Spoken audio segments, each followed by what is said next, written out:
Hi everyone, back to the more YouTube channel. It's Chris back with my rant stroke thought of the day.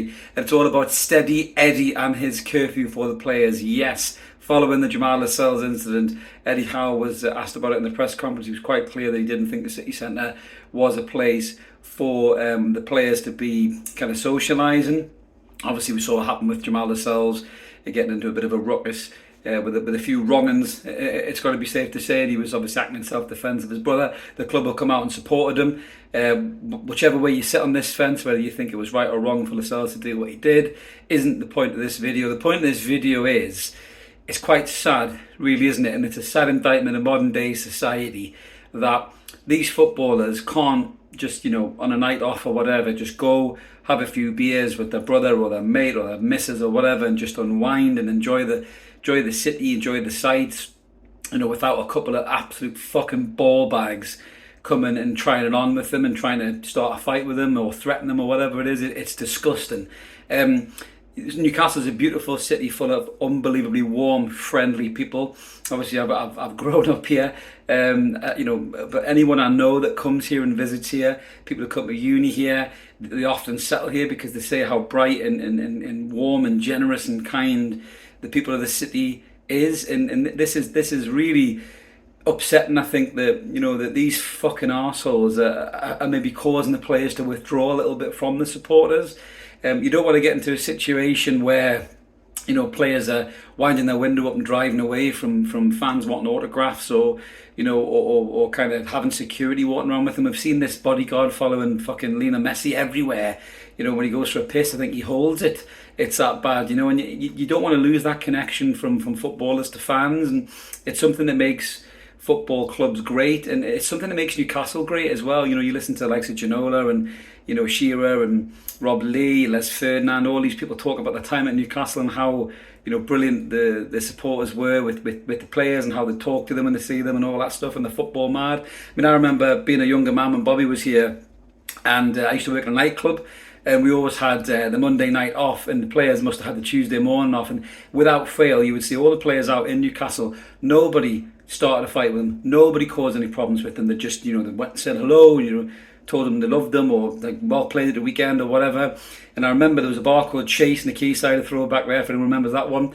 About 11 o'clock at night, without fail, there were 6 taxis outside, and all the senior players would go home. Alan Shearer, Shea Given, Gary Speed, God rest his soul, Rob Lee, those kind of players would all go home, and then swaggering over the swing bridge to Barha Beach Club. There's another throwback for you. Was the younger players like Bellas, Nobby was there as well. He was like a bit of a party, but they didn't get any shit. Nobody started any fights to them. Nobody threatened to kill them or anything like that. And it's a sad indictment of what's gone wrong with the world and society. I think that these players are open for these kind of attacks. Now, no, on Lascelles, should he have been there? Probably not.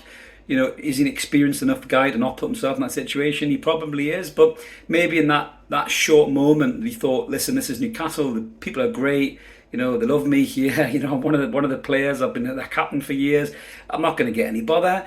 And then sadly, reality bites, and these fuckwits cause all this trouble, and it's caused a bit of a storm. So, as I say, Eddie's implemented this curfew. I agree with the curfew. I think, there's a lot of football to be played this season, and I think the players don't need to be putting themselves in that situation. But it's a real shame. It really is that, if I was out at 1 or 2 o'clock in the morning, I probably can't do it these days, I'm getting too old, I'll probably be asleep. But if I was out at 1 or 2 o'clock in the morning and I saw Sean Longstaff, for example, I wouldn't go and threaten him or start a fight with him. I'd probably buy him a beer, have a bit crack with him, ask him how he was doing, how his brother is, and everything else, and just be a normal human being to these fucking lads. Don't try and work yourself. The problem is all these kids out there, they're all fucking roided up, coked up, pissed up. They want to make a name for themselves. They're probably hoping Jamal Lascelles breaks their jaw so they can go sell a paper to the fucking Daily Star, make some money or something. It's disgusting.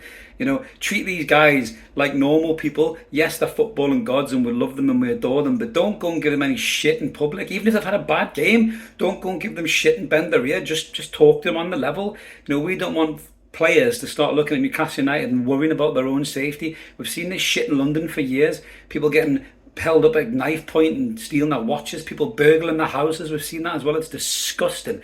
Society doesn't need to behave this way towards footballers. Yes, they're exceedingly wealthy, and yes, they're on a different plane of existence to the rest of us. But when they're out in public, just treat them like a normal person.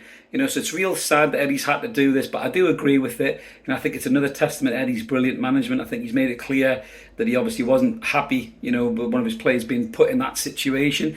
But, he answered it so brilliantly and articulately well, as he always does in his press conferences. And, Jamal Lascelles obviously getting supported by the club. I don't think we'll be seeing this kind of thing for a long time with this curfew in place.